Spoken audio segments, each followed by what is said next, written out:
Hey everybody, welcome back to the LuckyDog podcast. This is your host Elias. Today we're discussing Knives Out 2019, written, produced, directed by Rian Johnson. Knives Out is a 2019 American murder mystery, all by the mastermind of Rian Johnson. Most people remember Rian Johnson most recently from The Last Jedi, but before then he had a lot of other... he's also directed the neo-noir film Brick, The Brothers Bloom, Looper, and honestly, and The Last Jedi, and I think out of the last couple movies, I would say Knives Out is probably one of my favorite films from him. Then Looper, then Last Jedi, and I have not seen the last two, so I'm still going on the Rian Johnson ascent. So we need to keep on chugging along there. But after Knives Out, I'm almost geared for anything he does. I think that the Last Jedi is not quite fair to put. If you like it a ton or if you dislike it a ton, you can't put all the blame or all the compliments on Rian Johnson, because there's so many other aspects of the movie that are included that he has no control over, and that things that were already written out and completed that he has no control of. So let's just talk about Knives Out 2019 from here on.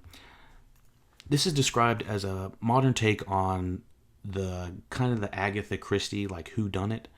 The film follows a family gone awry after the family patriarch's death leads a master detective to investigate.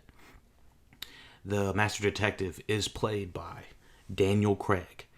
This cast is massive, so if you don't want to hear everybody in the cast and you just want to go see it, fast forward like 15 seconds. I'm going to do it real quick.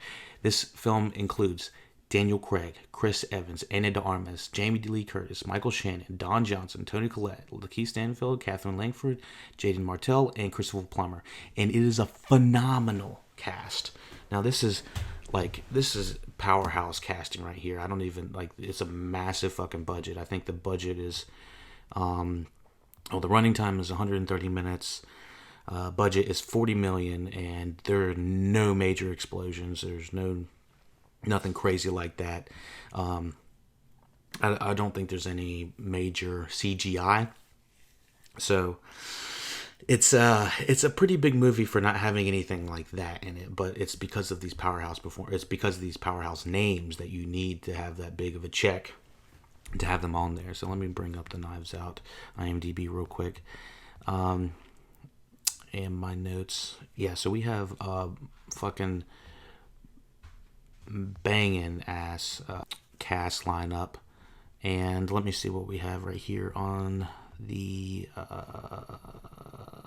here we go. Pros. The pros in this movie are the writing, the direction, the rewatchability of it, the fact that it's a whodunit. You figure out who does it by the end, but the fun in a whodunit is actually going back and seeing how all of the puzzle pieces fit. It's kind of campy. The cons in this movie, I'd say there is a very heavy-handed commentary regarding the one of the main character's plots. I can't really talk about it until we get into a little bit more of detail, probably spoiler section. But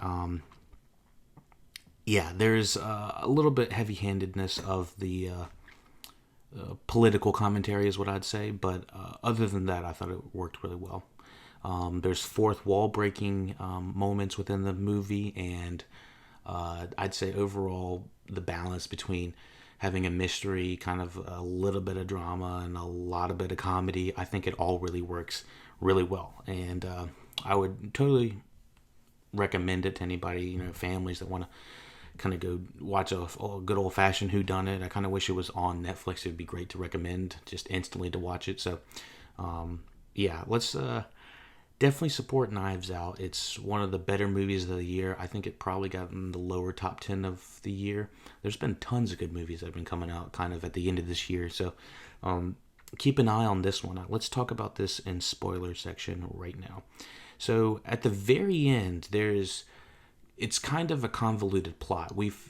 At about the midway point, a little bit less than the midway point, we find out that Christopher Plummer has been injected with 100 milligrams of or we're told he's been injected with 100 milligrams of, what is it called? Let me see. Okay, so sorry, I was trying to find the medicine that. So she'd injected him with morphine instead of his normal medicine, or she thinks he did.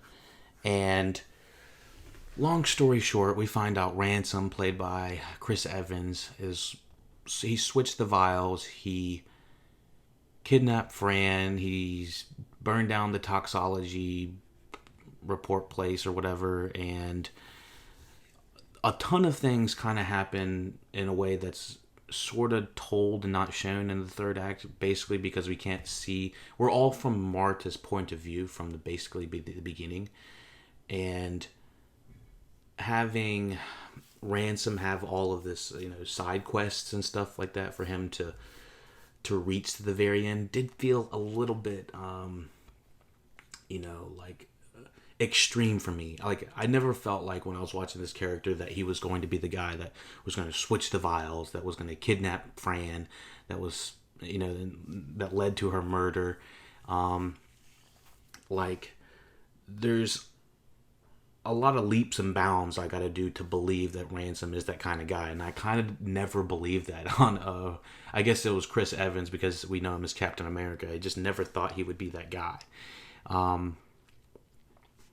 But yeah, so at the very end, there's this big political. Throughout the entire movie, it's the political message is kind of about immigration and heavy deportation in America. And what I find interesting is that the characters are willing to argue about it, and there's not just everyone agrees about one thing, and they're on both sides about it. So I do like the kind of counterbalance about it, but then we have this heavy-handed Daniel Craig line at the very end. Wait, is it Daniel Craig that says it? No, sorry, it's Christopher Plummer that says that your mother is going to be deported if they find out that you killed Christopher Plummer. That's what that you tried to kill me as Christopher Plummer. Or he didn't try. She didn't try to kill her. She, she accidentally switched the vials, or sort of switched the vials. It's kind of confusing because she thinks she switched the vials, but she actually didn't because she picked up the right one because Ransom switches the wrong one, switched the labels. It's confusing, honestly. So that's why I say the rewatchability in it is probably important so that you can recall everything, because I watched it about a week and a half ago and I'm having trouble doing a full recap on it right now. But that was kind of my only quibble, just a little bit about the I don't mind them talking about the deportation and immigration policies in America. I actually enjoy that it's being brought up and not ignored. And the problem is, it's not really a problem. I just thought it was a little heavy-handed saying she belongs in America. She's hard worker. She's the one that's been taking care of grandpa and that type of thing. It's like, yeah, but the believability that Christopher Plummer would take out all of his kids and leave Marta as the only one, to receive anything like the estate. I was just like, what? Like, that's insane. Like, and for her to keep the place is what I was thinking, like, this is crazy and insane. So yeah, I was just like, whoa. Toni Collette was probably my favorite character out of the family, alongside Michael Shannon. I thought those two really brought a different flair. I mean, obviously I like Don Johnson, but he kind of played Don Johnson. Daniel Craig looks like he's having a great time playing this like Louisiana LeBlanc detective. I'm from North Carolina, and there's a lot of what you would call Southerners here in North Carolina, and you might hear it in my voice a little bit. But the thing about having a Southern accent is sometimes, or if you're from southeastern United States, it starts to go in a way where you can't really understand what they're talking about over there. You know what I'm saying? And so when Daniel Craig is talking like foghorn leghorn, it was a little bit jarring for me, because I was like, he doesn't sound like anyone from the South that I've been. The thing about Daniel Craig's Southern accent is that it sounds almost too comprehensible. Like the people, and I know that he's supposed to be from like the Midwestern South Midwest, I guess, of like Louisiana and Alabama kind of area, but I still very much felt like he was covering his English accent and or some sort of accent. I'm not actually sure what it is, and replacing it with that, because most Southerners here, if they talk extremely, let's just say, if they have a really thick accent, it's almost to the point where I can't understand what they're saying. It's not like they start talking taller or something like that. It's more like they start talking fast. They start talking faster, and they gotta go around like this because they're going around track and they gotta go really fast, and I don't really understand what's going on. You know, it's like really, it's like they get excited in a way that I didn't. But it was still comprehensible. I was just surprised by the different interpretations by everybody. But overall, it was a fun movie. It's probably on my lower of the top 10 of the year, but it was still a lot of fun. I totally recommend it. It's probably about an 8 out of 10. I couldn't believe that Marta, her sickness of being, ill when she lies, is actually a real thing. And it kind of reminds me of Clockwork Orange a little bit, of being, sick when you hear a certain type of music. I wonder if that would be, if you were able to do, if someone was able to make someone else sick strictly by them telling lies. I wonder if that, if there's something you could do in a way like a Clockwork Orange that it would make you feel physically sick. I mean, it's kind of crazy, but I totally believe it. I definitely believe that if you see something, smell something, hear something, that you can absolutely have a reaction. So why not if you think something, it's like, or if you're about to say something you don't believe in. It just, a little bit harder to believe, but I still thought it was really good. Thank you for watching. Thank you for listening to Knives Out Podcast. Check out all the LuckyDog podcasts on YouTube, Facebook, Twitch, all the social medias, all the popular podcast apps, whichever podcast app you like using, you can check it out. It's all there. We have tons of movie reviews coming out. Some have already been released. Recently, we've been covering Mr. Robot, one of my favorite television shows on TV. Check it out on Amazon Prime if you want to catch up.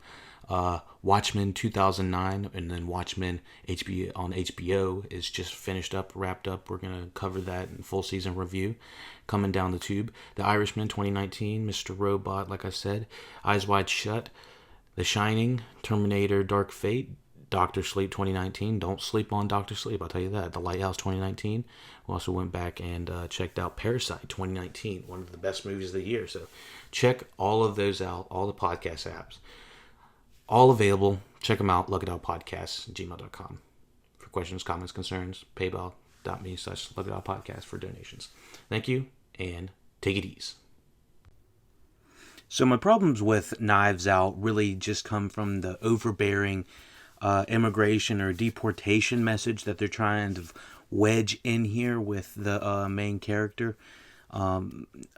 I did find it a little bit kind of like heavy-handed a little bit, but other than that, and I'd say maybe the third act is a little bit whimsical, kind of goes off the deep end a little bit, but it's not in a way that deters my enjoyment. Just something that I noticed. But yeah, I really enjoyed Knives Out. I don't have terribly that, harsh of criticisms about it. I wish I would have gotten the podcast out a little bit earlier, but thank you for listening, watching LuckyDog Podcast, the Knives Out review. Let me know what you thought about the Knives Out movie, and hopefully, from what I hear, is we're probably going to get Daniel Craig as this detective, maybe LeBlanc, maybe one or two more times. Hopefully we get some sort of LeBlanc universe, or I think that's his name. I kind of forgot what his name was actually. But yeah, hopefully we get some sort of universe, and I'm definitely down to see more stories set in this universe. So thank you for listening, watching LuckyDog Podcast, Knives Out Review. Check out everything you need to know in the show notes, descriptions, paypal.me/LuckyDog Podcast to support the podcast. Be sure to check out YouTube if you want to check out all the new podcasts out that are coming out before they drop on Tuesdays. Tuesday is the general day that we drop the podcast. So thank you for listening, and take it easy.